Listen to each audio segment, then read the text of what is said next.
Shalom, shalom, bien-aimés. Nous continuons avec nos enseignements sur la famille et aujourd'hui nous allons parler de « Je subis la violence conjugale dans mon mariage. Est-ce que je peux divorcer ou pas ?» Bien-aimés, une chose que les femmes et les hommes qui ont reçu Jésus comme Seigneur, Sauveur et Maître dans leur vie doivent toujours se rappeler que Dieu est contre le divorce. Dieu n'aime pas le divorce.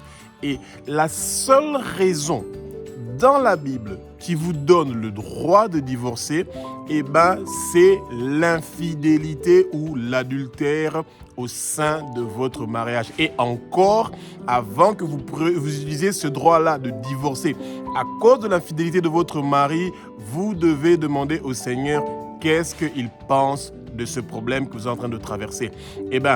Quand nous sommes en train de traverser la violence conjugale, ça veut dire que vous avez un mari qui est violent, qui vous tape, ou une femme qui est violente, qui vous tape, parce que ces cas-là aussi existent, c'est bien de prendre, s'il y a possibilité, de faire la séparation de corps. Ça veut dire que la femme vit dans une autre adresse et l'homme vit dans une autre adresse et que vous cherchez à être dans la présence du Seigneur pour demander au Seigneur sa volonté. Et souvent, quand c'est la femme qui dit « je quitte la maison », donc le foyer pour aller chez mes parents ou chez ma soeur ou chez mon frère, quelque part où elle est en sécurité, souvent, ce mari-là va aussi se permettre le luxe de résoudre le problème avec une troisième personne. Donc, ça veut dire que le couple n'est plus à deux, il devient à trois. Il va commettre une infidélité et la femme qui a connu la violence conjugale, vous méritez un meilleur mari. Et rassurez-vous que le Seigneur a des bons plans pour vous. Même si vous avez commis l'erreur de choisir et de dire oui à un homme qui n'a pas été formé par Dieu. Rappelez-vous dans Genèse chapitre 2 au verset 1, Dieu a formé Adam. Donc, il a pris la terre, la poussière, et de la terre et de la poussière, il a formé Adam. Et donc, ça veut dire que mariez-vous, mes sœurs, nos mamans, avec un homme qui est formé par Dieu. Quand ce n'est pas un homme qui est formé par Dieu, c'est un homme qui pense à lui-même, qui est égoïste. Et quand il tape sa femme, ça veut dire qu'il se tape lui-même. Est-ce qu'un homme peut vouloir se taper lui-même? Non, il ne le fera pas. Mais bien aimé, que le Saint-Esprit prenne le contrôle de ma bouche, que ce que je veux dire, ce ne sont pas des paroles qui viennent de moi, que ce sont des paroles qui sont inspirées par le Saint-Esprit, que les écailles tombent, que vos yeux s'ouvrent. Vous allez connaître la vérité et la vérité va vous affranchir, bien aimé. Que le vent impétueux du Saint-Esprit commence à souffler dans le lieu où vous êtes et que la paix et le repos puissent venir dans votre mariage et dans votre maison. Bien aimé, le mariage est quelque chose de sacré. Une fois que vous avez soulevé les gens qui sont venus pour dire oui et pour vous supporter, ils ont bu, ils ont mangé, ils ont dansé, tout le monde est content, les gens pensent que c'est fini. Non, ce n'est pas terminé, c'est le commencement. Rappelez-vous que le Satan veut toujours détruire les bonnes choses que le Seigneur a prévues pour vous. Si vous avez eu cette grâce-là de vous marier, il y a des millions de femmes qui attendent d'avoir le mariage. Vous ne pouvez pas dire que pour moi, j'ai aucun problème pour divorcer. Et surtout, quand vous êtes chrétien, ce n'est pas un langage que vous devez utiliser. Et surtout, quand vous êtes une personnalité, publique, ça veut dire que donc vous êtes une autorité ou que vous êtes quelqu'un qui occupe une position élevée dans les églises, etc. Vous ne pouvez pas faire la publicité du divorce, que c'est quelque chose que le Seigneur permet et accepte.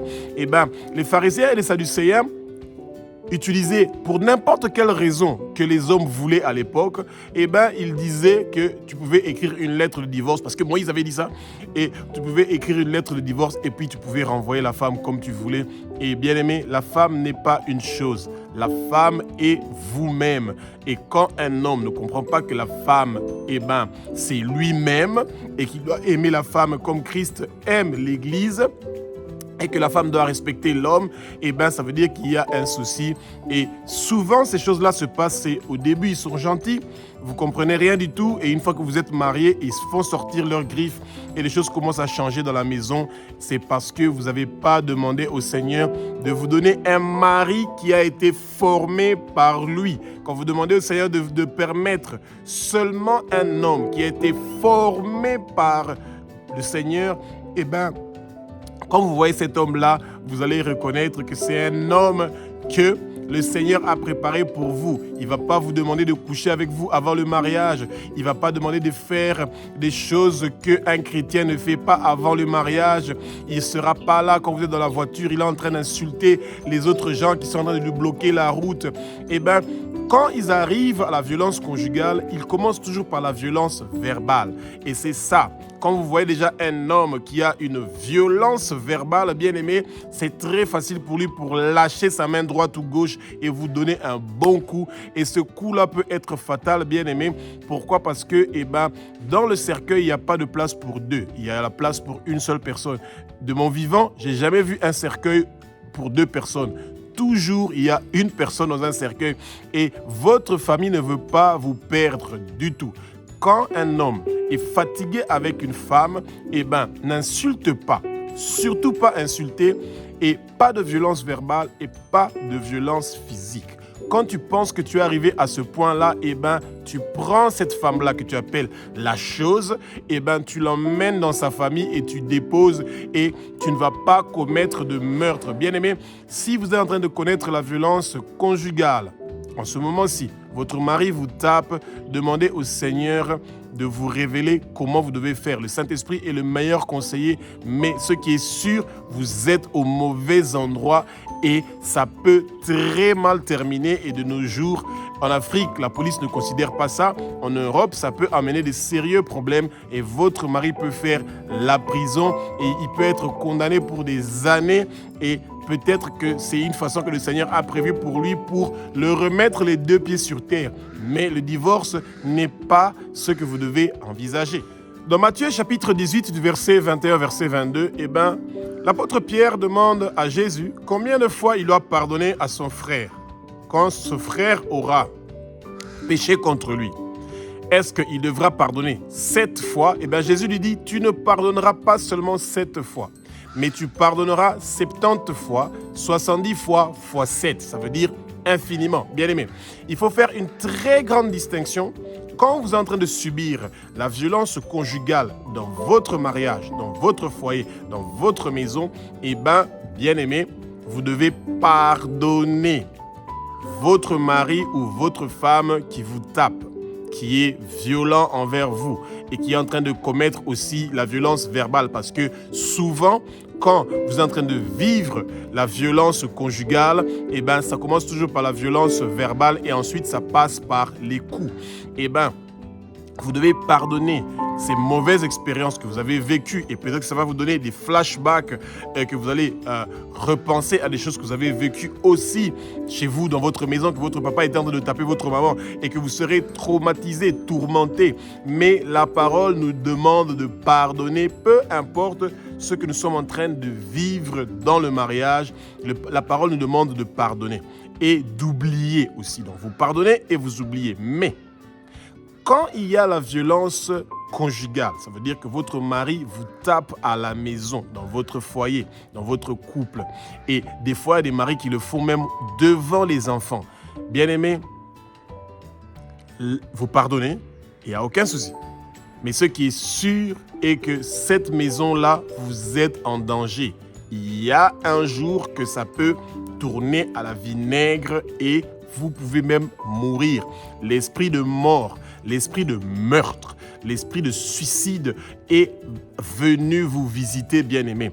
Et ces esprits-là, on les gagne seulement par la prière. Et quand vous êtes en train de vivre ces choses-là, bien-aimés, au premier coup déjà, vous devez expliquer à votre mari, avec beaucoup de sagesse, beaucoup de tact et beaucoup de gentillesse, mais vous devez être clair pour l'expliquer que la parole nous dit que l'homme aime sa femme comme Jésus aime son église? Est-ce que tu as vu Jésus taper son église parce qu'ils ont été têtus, ils n'ont pas obéi, etc. Eh bien, vous allez écouter les phrases que cet homme-là va vous dire, bien-aimé. Je sais qu'il y a des sœurs qui n'ont pas le contrôle de leur bouche et qui sont aussi possédées par l'esprit de Jézabel, de manipulation, de contrôle, de domination, et que l'homme se sent impuissant et il pense que le dernier arme qu'il doit utiliser, c'est la violence et qu'il doit taper. Eh bien, cherchez tous les deux le Seigneur. Et si vous fréquentez une église, au premier coup, c'est mieux de ne pas encore partir vers vos familles, mais de partir vers le pasteur. Et demander au pasteur de vous donner des bons conseils. Le meilleur conseiller n'est pas votre pasteur. Le meilleur conseiller, c'est Jésus-Christ de Nazareth, le roi des rois, le Seigneur des seigneurs. Bien-aimés, c'est pour ça que souvent nous disons aux gens, apprenez à préparer votre journée, à remettre la journée entre les mains du Seigneur. Et quand vous demandez au Seigneur, Seigneur, sois avec nous. Que le Saint-Esprit contrôle notre bouche.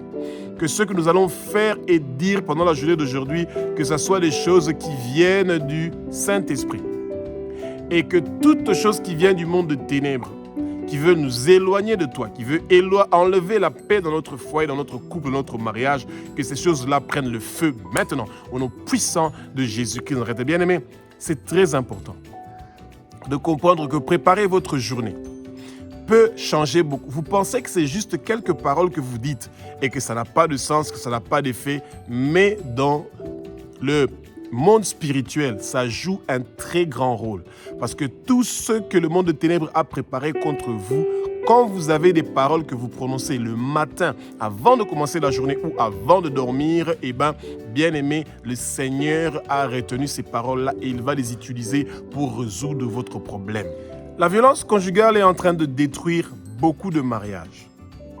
La violence verbale aussi est en train de détruire beaucoup de mariages. Et souvent, c'est parce que les influences, les choses que nous entendons dans les réseaux sociaux ou l'éducation que nous recevons dans les réseaux sociaux, ces fameuses coachs qui sont en train de coacher nos sœurs et nos mamans et qu'on est en train d'écouter en longueur de journée, et les novellas, ces séries que nos sœurs et nos mamans sont en train de suivre, qui sont en train de leur donner une autre éducation, et que beaucoup de comportements de nos femmes commencent à être inspirés par ces novellas, par ces coachs, ma coach, ma coach, ma coach. C'est ma coach-là qui sont en train de vous donner ces conseils-là.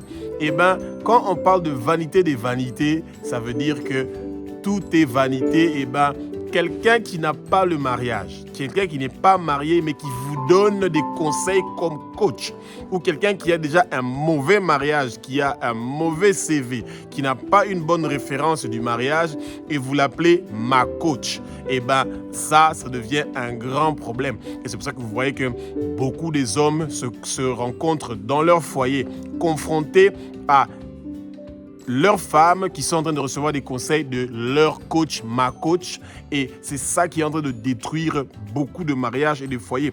Bien aimé, quand vous êtes un homme et que vous n'êtes pas en train d'emmener la parole dans votre maison, ça veut dire qu'on ne parle pas de la Bible, de la parole, la connaissance. Il n'y a pas une vie de prière dans votre maison.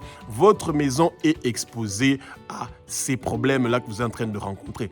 Et quelqu'un, quand vous êtes un homme et que vous savez que vous avez des problèmes, que vous êtes agressif, que vous pouvez être violent tout d'un coup, eh bien, souvent, c'est parce que vous êtes visité, vous êtes attaqué par l'esprit de Léviathan. C'est un esprit qui est horrible, un esprit de manipulateur, de domination, de contrôle, un esprit agressif, un esprit qui est violent, et c'est incroyable, cet esprit-là, ça vient pour détruire tout ce que vous êtes en train de construire dans votre vie. Et c'est ça. Et la première réaction, quand il y a des violences verbales déjà dans votre maison, il y a l'esprit de colère qui va visiter votre maison. C'est sage de partir dans votre chambre, vous mettre à genoux, vous éloigner de votre mari pendant un moment et dites au Seigneur, Abba, j'ai prié pour avoir un mariage. Et tu m'as donné ce que j'ai demandé. J'ai un mari formidable que j'aime. Et maintenant, Seigneur, je veux que toi, tu apportes la paix et le repos dans notre mariage, dans notre famille, dans notre couple. Je veux être dans l'allégresse, je veux être dans la joie, que la joie nous comble en cette journée d'aujourd'hui, que tout esprit de colère, que tout esprit maléfique qui a été prévu par le monde de ténèbres pour détruire notre foyer, notre couple, notre mariage, cela ne va pas réussir et prospérer au nom puissant de Jésus-Christ de Nazareth. Bien-aimés, vous devez ouvrir votre bouche et combattre la mort. Parce que quand le Satan amène la violence conjugale dans votre mariage, il veut que vous mourrez. Et vous n'allez pas mourir. Vous devez déclarer, bien-aimés, ouvrez votre bouche et dites, je ne veux pas mourir, je veux vivre et déclarer les œuvres de l'Éternel des armées. Aucun accident qui a été prévu contre moi ne va réussir et prospérer. Toute arme forgée contre moi ne va pas réussir et prospérer. Tout empoisonnement de ma boisson ou ma nourriture qui a été prévu contre moi ne va pas réussir et prospérer. Toute infirmité, toute maladie qui a été prévue contre moi ne va pas réussir et prospérer. Aucune goutte de mon sang ne va couler et l'esprit de colère est chassé dans notre maison et dans notre foyer, dans notre mariage, au nom puissant de Jésus-Christ. Bien-aimés, ces esprits-là, vous devez les combattre dans la prière et c'est comme ça que vous trouvez des solutions, bien-aimés. Mais quand vous vous laissez faire et que vous dites, ah, moi, je suis seulement dans les problèmes, vous commencez à vous lamenter et vous ne vous mettez pas à genoux pour demander au Seigneur sa volonté, comment il veut que vous puissiez faire pour sortir de ces difficultés, ces problèmes que vous êtes en train de traverser, et bien aimé, vous allez rester dans ces difficultés-là et le Seigneur ne veut pas que vous divorcez. Rappelez-vous, pas de divorce. Il y a séparation de corps, vous habitez quelque part, votre mari habite quelque part et vous cherchez une médiation pour pouvoir vous réconcilier, que votre mari soit conscient que ce qu'il est en train de faire, c'est mauvais. Il est en train de vous détruire, il détruit les enfants, il détruit votre mariage. Et quand l'homme s'en fout complètement du mariage, il s'en fout des enfants, il s'en fout de vous, eh bien vous méritez mieux que ça. Et la personne que vous méritez, c'est Jésus-Christ de Nazareth. Lui, il est celui qui nous aime. Rappelez-vous, quand vous êtes une femme, eh ben, Jésus est votre premier époux. Eh ben, c'est vrai que nous avons besoin d'un mari physique, mais il faut se rappeler que l'époux, celui qui va venir pour chercher l'église, parce que votre corps est le temple du Saint-Esprit et votre corps appartient à Jésus. Votre corps est l'église de Jésus. Et c'est pour ça que Jésus, qui est l'époux, vient pour récupérer son épouse. Les noces sont proches, bien-aimés, et vous ne voulez pas rater les noces à cause de vos problèmes conjugaux. Après avoir vécu la violence conjugale, donc ça veut dire que vous avez un mari qui vous tape à la maison, qui vous bastonne et qui vous insulte et qui vous traumatise et qui vous tourmente, vous allez vous sentir traumatisé. Et l'idée de faire des choses méchantes ou mauvaises contre votre mari, ce sont les premières pensées que le Satan va emmener dans votre vie. Souvent, un homme qui est en train de faire des choses comme ça contre sa femme, c'est un homme qui n'a pas été formé par le Seigneur. Ça veut dire qu'il n'a même pas reçu Jésus peut-être. Et donc, vous devez demander la présence du Seigneur dans votre mariage. Que le Seigneur Jésus-Christ de Nazareth demeure dans votre mariage. Que sa parole vienne dans votre mariage, bien-aimé. Et vous allez perdre la confiance envers votre mari parce que vous savez qu'il peut faire des crises de colère et qu'il peut se fâcher à n'importe quel moment. Ma sœur, nos mamans, la prière va beaucoup vous aider. Et ce n'est pas prier pour vous, mais d'abord prier pour votre mari. Parce que vous l'aimez. C'est pour ça que vous avez dit oui le jour du mariage. Et vous avez dit que c'est la mort qui va vous séparer. Et comme vous avez dit que c'est ça, que c'est la mort qui va vous séparer, eh bien, soyez dans la joie et dans l'allégresse. Que le Satan ne vous enlève pas ce désir-là, ce plaisir que vous avez eu le jour du mariage où vous avez dit oui à votre mari.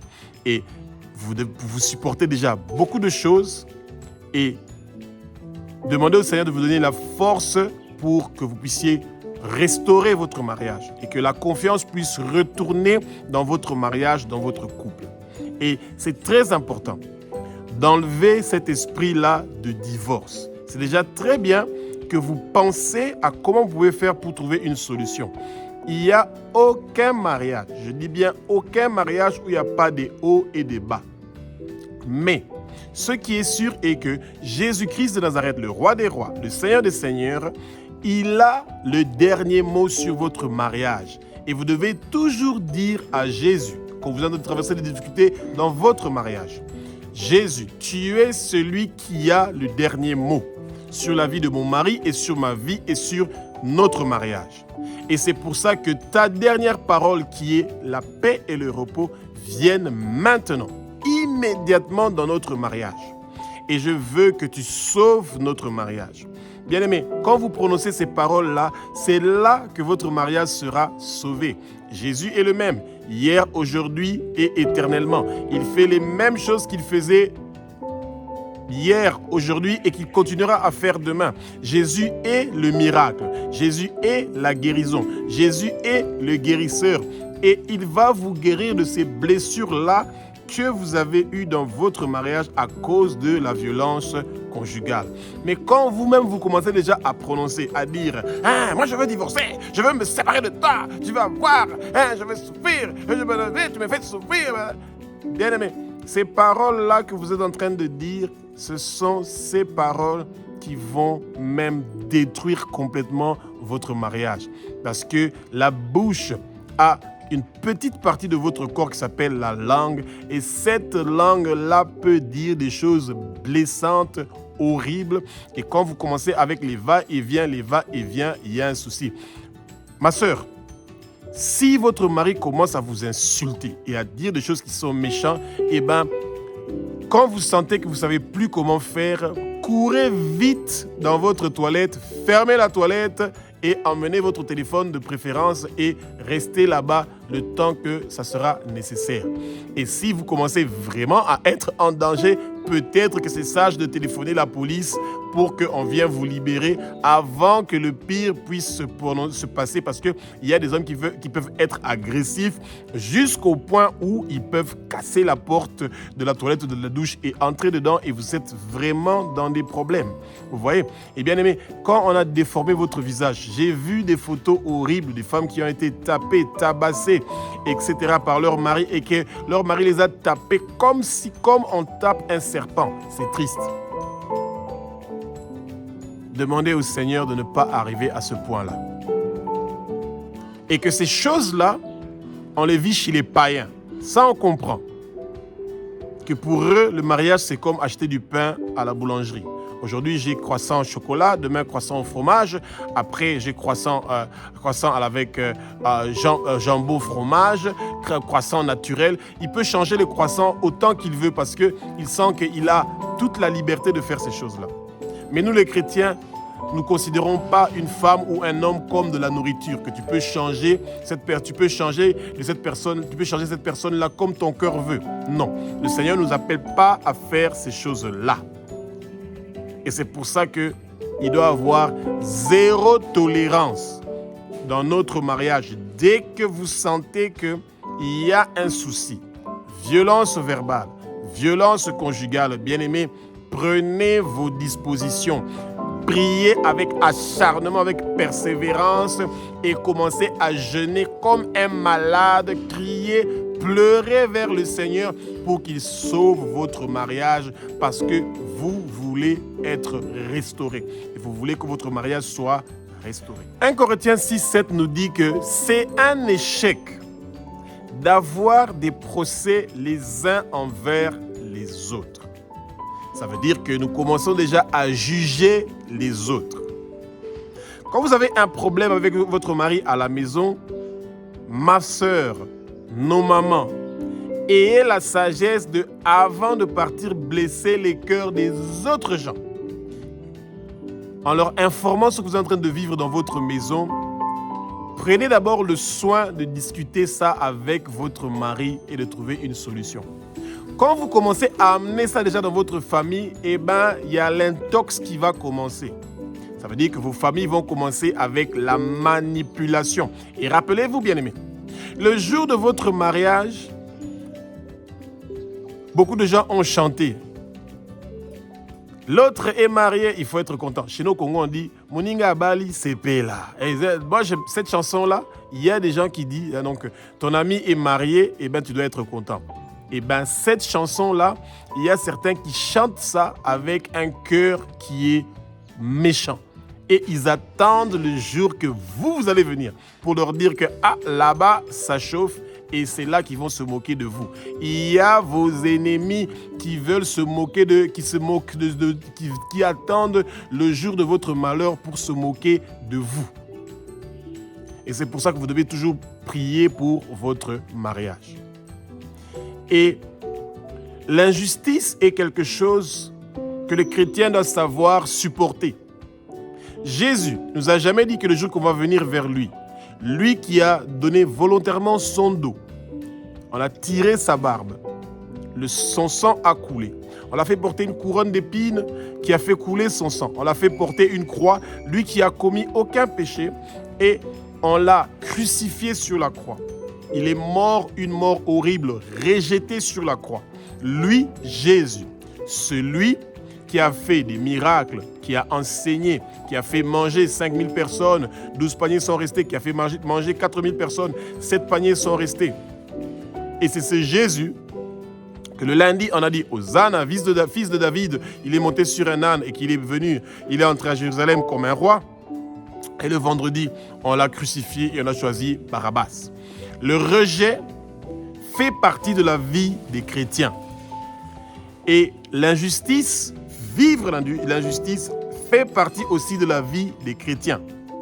Mais nous ne devons pas accepter que nous nous laissons maltraiter et manipuler sans dire quelque chose dans la prière. C'est à genoux que nous avons la victoire. C'est dans le jeûne, dans la prière, en demandant au Seigneur de changer notre vie, de changer la vie de votre mari, de changer la vie de vos enfants. Et vous devez penser aux enfants parce que les enfants subissent des problèmes quand vous ne vous trouvez pas comment faire pour pouvoir régler ce problème-là. Quand vous êtes en train de vivre la violence conjugale dans votre mariage, eh bien, vous devez vous mettre à genoux et demander à Jésus-Christ de Nazareth de faire un miracle. Eh bien, guérir de la violence conjugale dans votre mariage est un miracle. Et ce miracle-là commence par le pardon de la personne qui est en train de vous faire subir cette violence conjugale-là. La repentance. Essayez de regarder de votre côté aussi. Qu'est-ce que j'ai fait qui a poussé cette personne-là à devenir agressif jusqu'au point à toucher mon corps? Faites l'examen de conscience. Cherchez à comprendre qu'est-ce qui s'est passé. Et soyez honnête et sincère envers vous-même. Et parlez d'abord au Seigneur. De la même façon que vous pouvez raconter à votre copine ou à votre copain ou avec vos amis, eh bien, faites de la même manière avec le Seigneur. Dieu, Abba, notre Père qui est aux cieux, notre Dieu, notre Roi, et un ami qui est fidèle. Il veut écouter. Vous vous mettez à genoux et vous commencez à parler exactement comme vous pouvez parler avec un ami ou une amie de ce que vous êtes en train de vivre et vous dites, Seigneur, assez c'est assez. Je ne veux plus vivre ces choses dans mon mariage, dans mon couple. Je ne veux plus que le Satan utilise mon mari pour détruire notre mariage, pour détruire notre couple. Moi, je n'ai pas épousé un mari qui est méchant, qui est agressif. Je veux que l'homme fort que le Satan a planté dans mon mari, qu'il soit délogé maintenant et que le Saint-Esprit prend le contrôle de mon mari. Bien-aimé, quand vous êtes une femme qui est mariée, officiellement, vous avez signé un papier avec votre mari à la commune, vous avez les mêmes pouvoirs que lui devant le Seigneur. Ça veut dire que vous pouvez demander des choses pour votre mari, à la place de votre mari. Et c'est la même chose que le mari peut demander des choses à la place de sa femme. Parce que vous faites un. L'homme quittera son père et sa mère et il épousera sa femme et ils seront un. Quand vous êtes mariés, vous êtes un. Et ça veut dire que quand il y a un problème, vous pouvez aller à la place de votre mari devant le trône du Seigneur et briser toutes les réclamations que le Satan est en train de faire pour détruire votre mariage. Le Satan se présente chaque jour devant le Seigneur pour réclamer la vie de votre mari, pour réclamer la vie de votre femme. Et c'est pour ça que vous devez préparer votre journée en commençant la journée en premier, en disant au Seigneur, que vous réclamez que la paix et le repos soient dans votre mariage.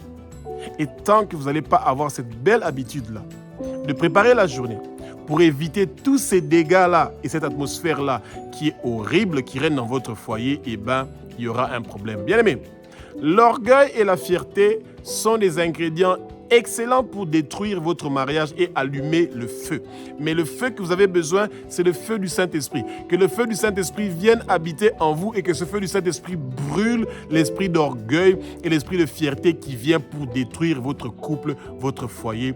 Et rappelez-vous, bien-aimés, peu importe la décision que vous allez prendre, le Seigneur n'aime pas le divorce. Quand vous êtes en train de vivre la violence conjugale, eh bien, séparez-vous d'abord de votre mari. Il habite à un autre endroit. Vous aussi, vous habitez à un autre endroit. Et prenez le temps de demander au Seigneur de restaurer et de reconstituer votre mariage jusqu'à ce que vous allez retourner ensemble. Celui qui a des oreilles, écoute.